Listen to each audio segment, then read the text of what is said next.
Hi traders, this is Steve here from Sure Trading. This is another recap video. I'm going to recap a lot of the ideas that I've done recently on our Trading View. If you don't follow us on Trading View, you can go and check us out. We post a lot of trading ideas on a regular basis. We also have a free Telegram channel where we post these ideas and other trading tips and info, and you can get that link down in the description below. As always, with all of our videos, if you like what you're seeing, please give it a thumbs up and subscribe to our channel, as this helps to get our message out. And we're going to start with the recaps of the trading ideas right after this.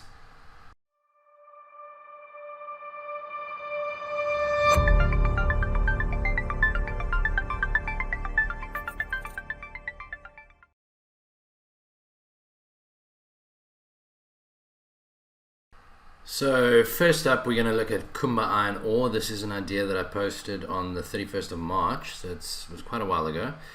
The reason for me alerting to this idea is that the stochastic had crossed up, the MACD is crossed up, and then the exponential moving averages crossed up over here, as well as a nice bounce off this 200 simple moving average. So let's have a look to see what happened with this one. You click here, it will show you what happened after that. And you can see it was a very nice trade indeed. It actually took a couple of days to break through this line that we said would be where we would enter the trade. And then after that, it just made a nice move upwards to our target level, which was around this 680 level over here.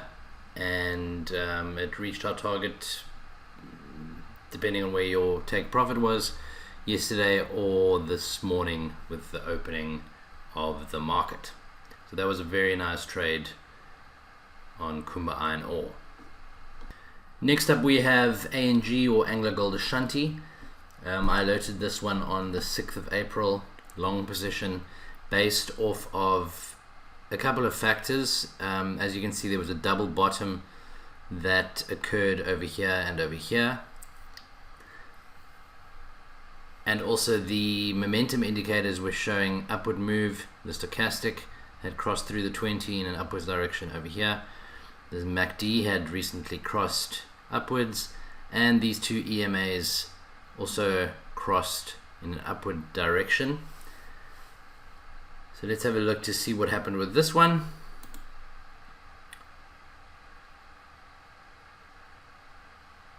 As you can see, it hasn't even triggered the trade yet, because we put our order to go long above this level here, because I anticipated that it might find some resistance around there. So it never actually got to that level, and then it bounced around, and now it's actually forming almost a triple bottom. But we'll leave our order in the market because it's still quite a good entry over there, and see what happens with this one. But so far, not in the trade, no profits, no losses on this one as of yet.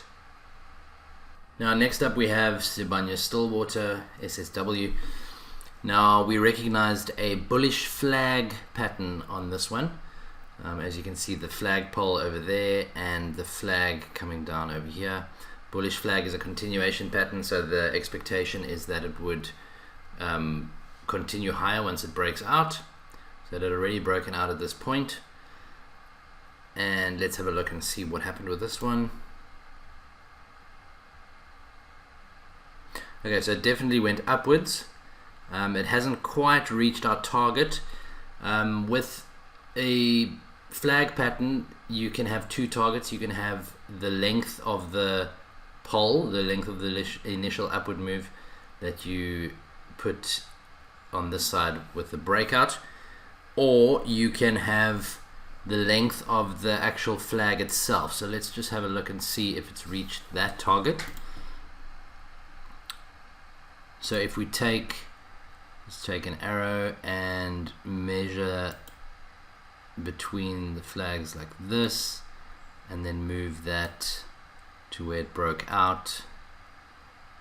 Let's just move it there so that you can see. Okay, as you can see, that would have definitely reached that first target.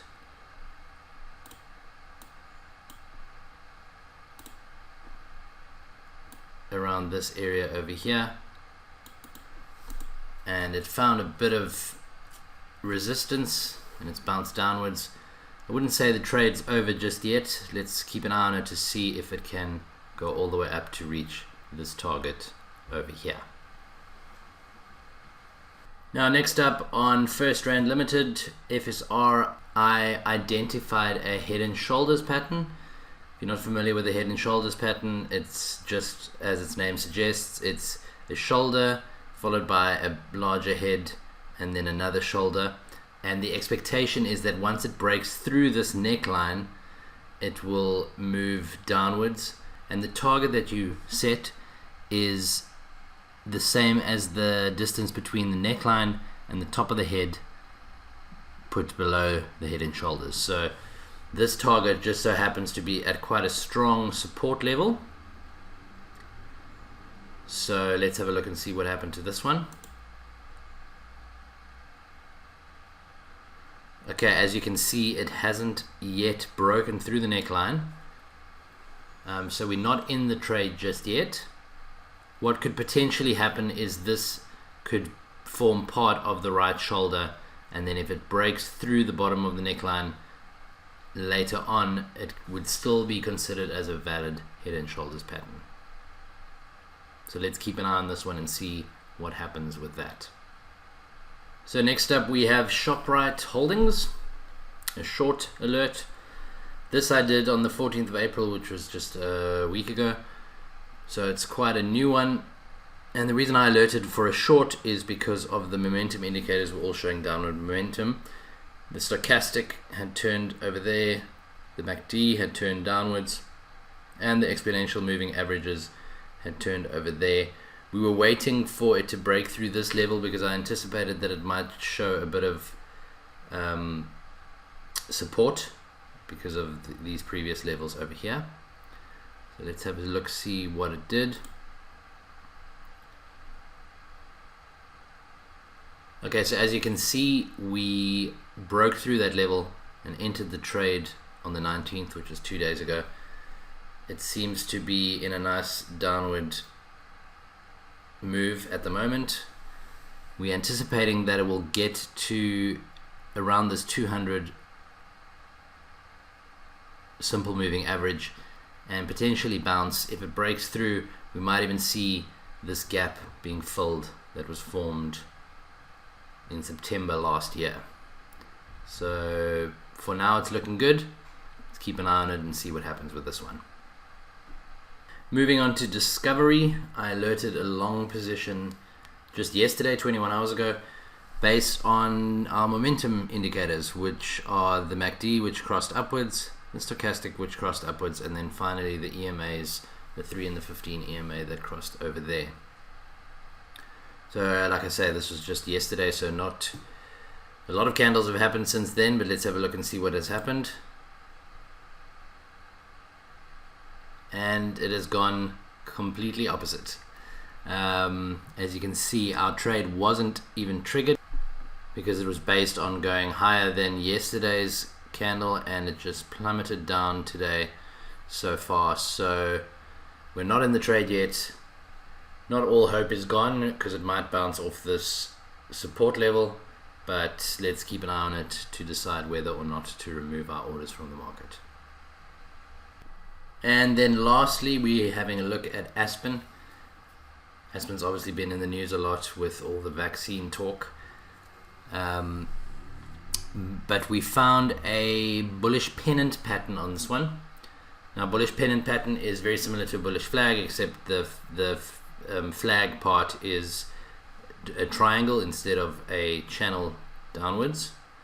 So when this breaks out the top of this triangle or pennant, that is an indication to go long, and you measure the target based off of the length of the flagpole. Let's have a look and see what happened over here.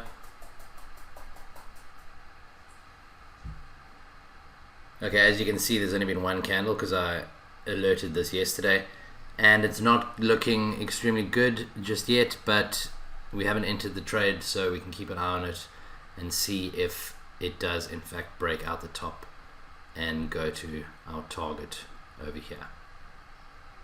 So there you go. Those are a lot of the ideas that I've alerted recently.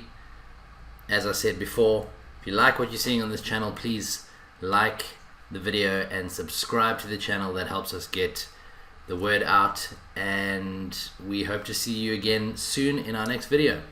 Cheers.